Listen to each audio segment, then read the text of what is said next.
m'appelle Claire Mahéo et je suis responsable de l'espace emploi et stage francophone à l'Institut d'échanges culturels avec la France. Aujourd'hui, j'ai l'honneur d'être avec Adam Koulak-Sézian, directeur de la Chambre de commerce et d'industrie France-Vietnam, plus connu sous l'acronyme CCIFV. Bonjour Adam. Bonjour Claire, merci de me recevoir. Aujourd'hui, nous allons échanger autour du développement du monde professionnel francophone au Vietnam et plus spécifiquement à Ho Chi Minh Ville. Nous allons découvrir en quoi la CCIFV permet le rayonnement et la diffusion d'entreprises françaises dans le monde professionnel d'Ho Chi Minh Ville.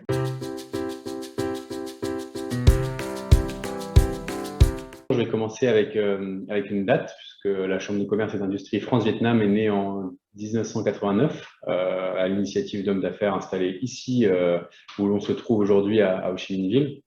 On est une organisation à but non lucratif au service de nos membres et on fait partie du réseau mondial des CCIFI, les chambres de commerce et d'industrie France Internationale. Il faut savoir qu'à travers le monde, les chambres de commerce sont présentes dans 95 pays au sein de 124 organisations. Donc aujourd'hui, au Vietnam, la CCIFV, c'est environ 250 membres. Il y a des filiales de grands groupes français, il y a des entreprises créées ici au Vietnam par des Français, mais de plus en plus, on retrouve des entreprises vietnamiennes. Alors, en un mot, la mission, ça pourrait être résumé en un objectif général de développement des relations commerciales et industrielles entre la France et le Vietnam.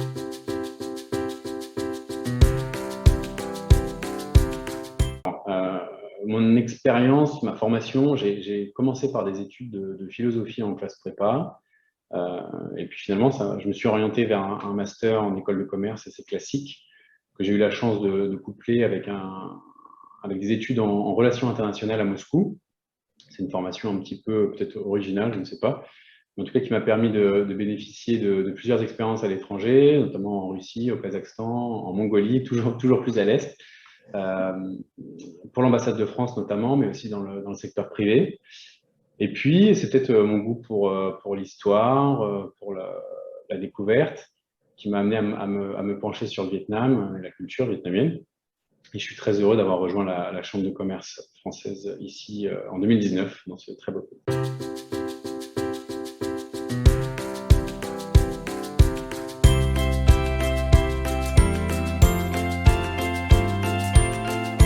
Je peux vous dire quelques mots puisque la Chambre de commerce est au cœur du sujet.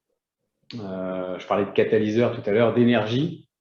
On reçoit d'un côté beaucoup de CV, avec beaucoup de francophones, qu'ils soient vietnamiens, français ou autres. Mais d'un autre côté, on reçoit beaucoup de demandes de la part des entreprises françaises qui recherchent des talents. Et oui, je vous confirme que le marché est dynamique. C'est une tendance générale au Vietnam, malgré la crise que l'on traverse actuellement et depuis un peu plus d'un an. Les demandes des entreprises sont importantes. C'est un enjeu pour les candidats, c'est vrai, mais peut-être et surtout pour ces entreprises, en fonction des profils, en fonction des secteurs.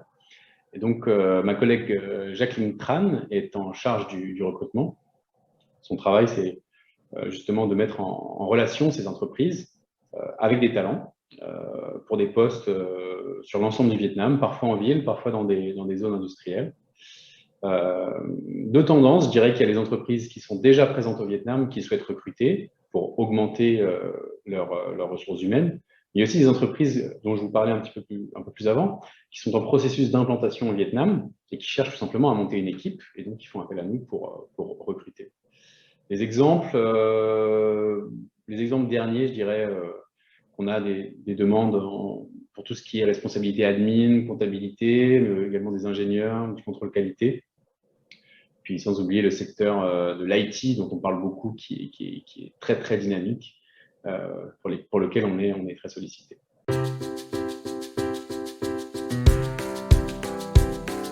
On travaille intensément pour accompagner les entreprises françaises au Vietnam.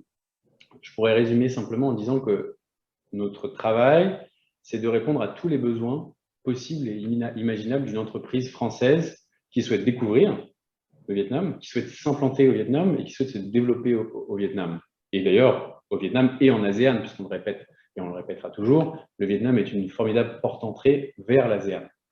Donc, ce qu'on fait, c'est qu'on fait de l'identification de partenaires locaux, compréhension du marché, mise en contact, création de structures juridiques, soutien administratif en général, et comme je le disais aussi, location de bureaux, recrutement, c'est-à-dire toute la raquette possible, on essaie de couvrir toute la raquette, et quand on n'est pas capable d'avoir l'expertise au sein de l'équipe opérationnelle, on fait appel à l'expertise de nos membres.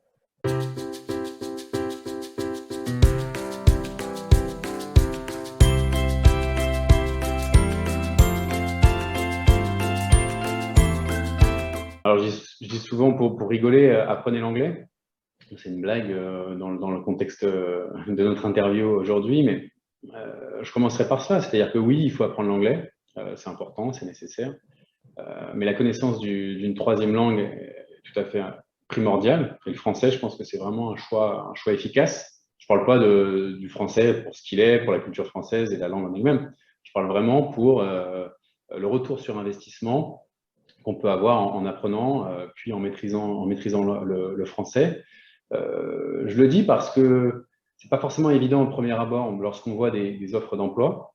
Il n'y a pas toujours marqué français demandé ou français obligatoire. Parfois, il y a marqué le français serait un plus. Alors déjà, quand il y a marqué le français serait un plus, c'est que c'est vraiment un gros plus. Puis parfois, c'est tout simplement pas marqué. Il y a marqué il faut parler l'anglais, etc. Mais je peux vous assurer que lorsque vous vous adressez à une entreprise française ou créée par un Français ou avec une direction française, je peux vous assurer que la maîtrise du français, ou parfois même une maîtrise relative du français, est un grand plus.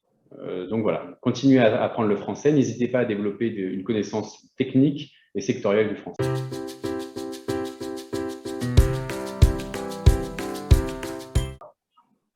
Toutes les entreprises dont on parle aujourd'hui, ce sont des entreprises françaises qui ont le souhait ou qui sont déjà implantées ici au Vietnam, dans un contexte vietnamien.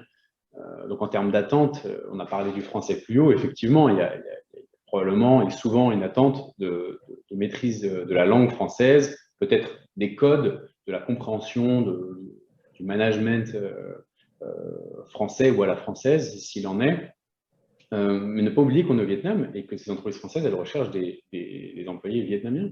Et justement, c'est ces Vietnamiens qui font le pont entre le Vietnam et la France et qui sont capables justement de faire grandir cette entreprise et ces entreprises françaises ici au Vietnam. Donc, je voudrais simplement dire, on parle d'attente, très bien, il y a des attentes. Les attentes, c'est le fait d'être qualifié d'un point de vue technique, avoir une expertise. Si possible, de parler le français, c'est un grand plus, comme on l'a dit. Mais surtout, il ne faut pas avoir peur de postuler à des offres d'emploi. Au contraire, il faut y aller, il faut être audacieux.